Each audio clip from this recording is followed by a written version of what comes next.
O eto, international news mga kapatid, no. Ayon kay Trump, Iran peace deal is complete. Kumpleto na mga tol, at yan ay kinumpirma ng Iran na matatapos na etong digmaan sa pagitan ng Amerika at ng Iran. No, magandang balita to mga tol. Etong balitang to, pakita ko sa inyo, ayan nakalagay 31 minutes ago. Etong nire-record natin tong balitang to 31 minutes ago pa lang. So ngayon, pag-usapan natin to mga kapatid, samahan ninyo ako.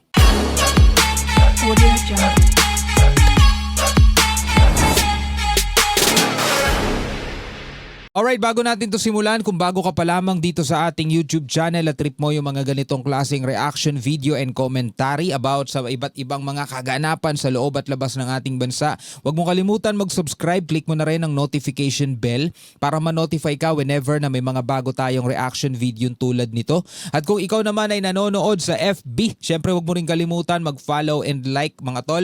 So huwag na natin patagalin pa, panoorin na natin itong magandang balitang ito. Hello and a very warm welcome. You're watching Beyond World This One. I'm Adhya Chinecha. Let's start the show by looking at the headlines.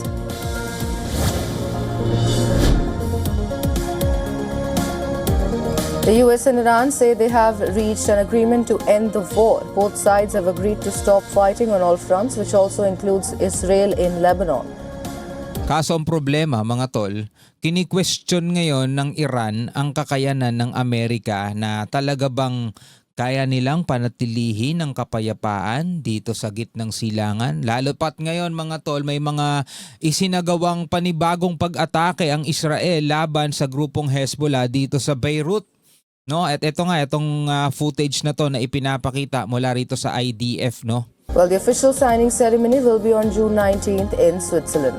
Sa June 19, magkakapirmahan. June 15 ngayon, marami pang pwedeng mangyari sa mga susunod na araw, pero sana wala nang maging sagabal pa, no, dito sa pirmahan na yan.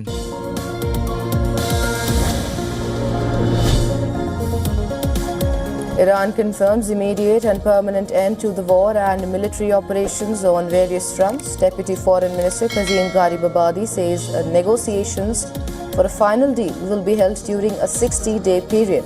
Ooh, Iran confirms immediate end to war. Yan ha. And the text of deal will be published after the accord is signed. Good news yan, magandang balita yan. Ito naman yung hinihintay ko eh. Ito talaga yung pinakagusto kong mangyari mga tol. Kasi tulad nga nung sinabi ko sa inyo, mula nung nagsimula etong gera nila nung February 28, kung di ako nagkakamali, no? Doon kasi yung pinakaunang bugso talaga eh, na ikinasawi ng Supreme Leader ng Iran. Talagang sky high mga tol yung presyo ng gasolina at ng diesel, di ba? Umabot pa nga ng 150, which is nagpahirap yan sa napakaraming mga Pilipino. Bagamat malayo tayo, no? Malayo tayo sa kanila at di natin nararanasan, no, na hindi tayo apektado ng mga bakbakan nila. Pero pagdating sa ganyang parte, ekonomiya, talagang ang hirap, mabigat. US President Donald Trump says the US has achieved peace with Iran. Trump says he is lifting the naval blockade on Iranian ports and the Strait of Hormuz will reopen once the framework is signed. Kapag nagkapirmahan na daw sila, is aalisin na rin siguro yung US blockade dito sa Strait of Hormuz at babalik na ulit sa dati, no? Pero mayroon ako naaalalang sinabi ng DOE, Department of Energy, na parang mahihirapan na daw agad-agad maibalik doon sa 60 pesos na presyo ng gasolina. Actually, yung 60 pesos na yun mga tol, mabigat na nga yun di ba? Pero mahihirapan pa daw agad-agad maibalik doon dahil marami daw ang nasirang infrastructure facilities dito sa Middle East na kailangan munang makumpune bago bumaba ng tuluyan ang presyo ng krudo. Ano sa tingin ninyo mga tol? Di ba nagbabase lang naman tayo sa presyo ng world market eh.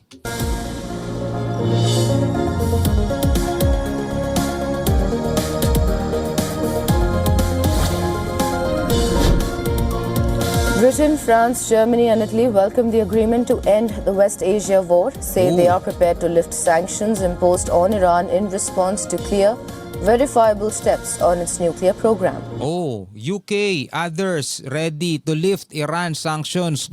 Handa na rin daw silang alisin na ang mga pinataw na sanction dito sa Iran.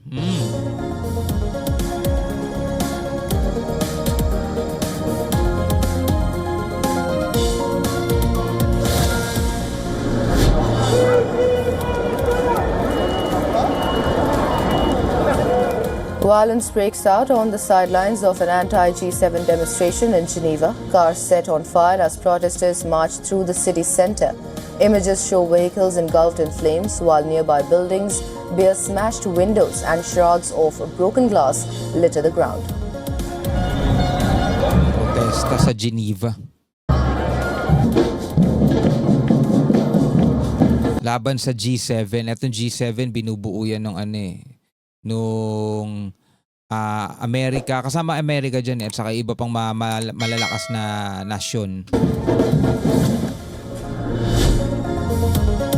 In India, crisis deepened further in Trinamool Congress Party as 20 rebel lawmakers decide to merge with the nationalist. Well, ito, ibang balita na to mga to eh. Pero ito mga tol, ituloy natin yung balita tungkol nga dun sa pagwawakas ng digmaan ng Amerika at saka ng Iran, no? Lipat tayo ibang balita. Ito mula naman to sa unang balita ng GMA News, local news naman tayo mga tol. Ito, same balita, no? US at Iran nagkasundo na sa peace deal matapos ang mahigit 3 buwang gulo.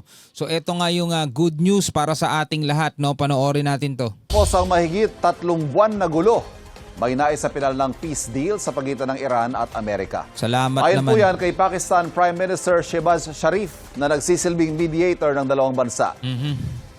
So malaki ang papel dito ng Pakistan mga tol, no? Maganda ang nila rito, naging initiative nila. Deklara na ng Amerika at Iran ang immediate at permanent na tigil operasyon ng mga militar sa lahat ng lugar kabilang ang Lebanon, Israel. Sana mapaawat na rin si Bibi, no? Sa June 19, Biyernes, isasagawa ang signing ceremony para dito sa Switzerland. Sa social media post, kinumpirma ni US President Donald Trump na kompleto ng deal sa pagitan nila ng Iran.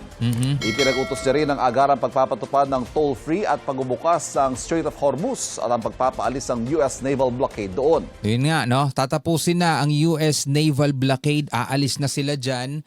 At magiging bukas na ulit itong Strait of Hormuz tulad ng dati, no? Wala pang bagong pahayag ang Iran pero bago magkaroon ng final peace deal, sinabi ng isa nilang opisyal ang pagpayag ng Amerika na i-release ang frozen assets ng Iran at pagpayag ng Iran na hindi nagagawa at magmamay-ari ng nuclear weapons. Noong Pebrero nagsimula ang gulo matapos ang pag-atake ng Israel at Amerika sa Iran.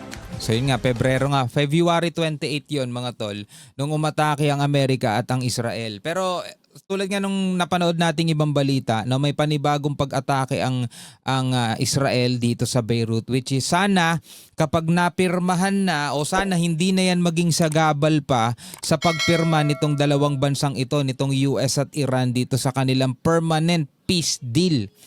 Ibig sabihin kung permanente na yan, wala na sanang mangyayari pang kaguluhan para sa susunod na mga taon for the next 100 years, no? Pwedeng gano'n, 100 years. Sana hindi na sila maglaban-laban pa. Ikaw, ano ang masasabi mo tungkol dito sa napakagandang balitang ito? Comment ka na lamang sa ibaba.